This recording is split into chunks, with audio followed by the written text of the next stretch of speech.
Fine, I will turn it over to Delete now. Thank you, Jen. Good to see all of you again, but this is a briefing I never wanted to give. I'd like to start by saying the prayers of the entire world are with the people of Ukraine today as they suffer an unjustified, unprovoked, and premeditated attack by the Russian military forces. President Biden has said from the start of this crisis, if Putin chooses to invade, the cost to Russia will be immediate and profound, to its financial system, to its economy, to its technology base, and to its strategic position in the world. As the world has now witnessed, Putin has made his choice. He rejected diplomacy and chose war. And today, the president has announced our response.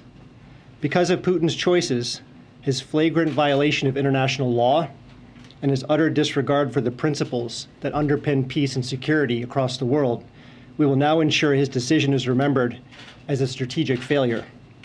Today, we impose an unprecedented package of financial sanctions and export restrictions. The sanctions measures we impose today, I think without question, were the most consequential ever levied on Russia, and arguably the most consequential ever levied in history, if you look at the aggregate financial impact on Russia. So that's why we took the measures that we did. And we did so because we could move in lockstep with our allies and partners, and because we think the spillover effects will be manageable. These impacts over time will translate into higher inflation, higher interest rates, lower purchasing power, lower investment, lower productive capacity, lower growth, and lower living standards in Russia. To be clear, this is not the outcome we wanted. It's both a tragedy for the people of Ukraine and a very raw deal for the Russian people. But Putin's war of choice has required that we do what we said, and to ensure this will be a strategic failure. These impacts over time will translate into higher inflation.